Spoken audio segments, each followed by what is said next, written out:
যে আওয়ামী লীগ ফ্যাসিস্ট যেভাবে বিদায় নিয়েছে এবং 17 বছর তাদের যেভাবে ধারাবাহিকতা ছিল, যদি চাকরি দেওয়ার ক্ষেত্রে হোক, সামাজিক ভাবে যে কোনো প্রোগ্রামে হোক, আমরা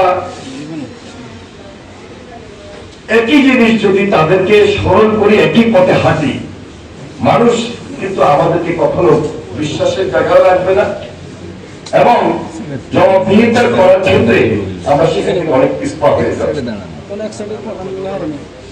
আওয়ামী লীগের রাজনীতি এবং বিএনপির রাজনীতির মধ্যে একটা যে আকাশ পাতাল তফাৎ আছে, এটা এখন না, এটা স্বাধীনতার পর থেকে ধারাবাহিক ভাবে যদি আপনি ধাপে ধাপে চিন্তা করেন, বিশ্লেষণ করেন, কম্পেয়ার করেন, অনেক পার্থক্য এখন পর্যন্ত প্রেসিডেন্ট জিয়া রহমান বলেন, দেশনেত্রী বেগম খালেদা জিয়ার সময় বলেন এবং বর্তমানে জনাব তারেক রহমানের নেতৃত্বে বলেন, আমরা সেই নেতৃত্বে এগিয়ে যাচ্ছি যেন দেশের মানুষ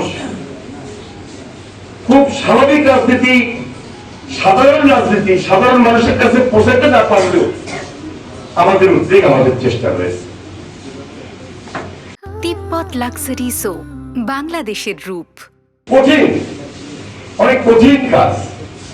মানুষের যে ডিমান্ড, মানুষের যে চাহিদা, গ্রামে যান, আমরা নির্বাচিত প্রতিনিধি হিসাবে প্রচুর কমিটমেন্ট করতে হয় এবং এই কমিটমেন্ট গুলো করার পর আমাদেরকে মিনিস্ট্রিতে এক মন্ত্রণালয় থেকে আরেক মন্ত্রণালয়, এক ডিপার্টমেন্ট থেকে আরেক ডিপার্টমেন্টে কাজ শেষ করে এটাকে বাস্তবায়ন করার জন্য, বাস্তবায়ন যোগ্য হওয়ার জন্য, ফিল্ডে নিয়ে আসার জন্য অক্লান্ত পরিশ্রম আমাদের এমপি সাহেবদের। এটা একদিন দুদিনের কাজ না, এত কাজ আমাদের জমে আছে। আপনি বিগত দিনগুলোতে আমাদের লক্ষ্মীপুরে এত বেশি অবহেলা, বঞ্চনার শিকার আমরা হয়েছি।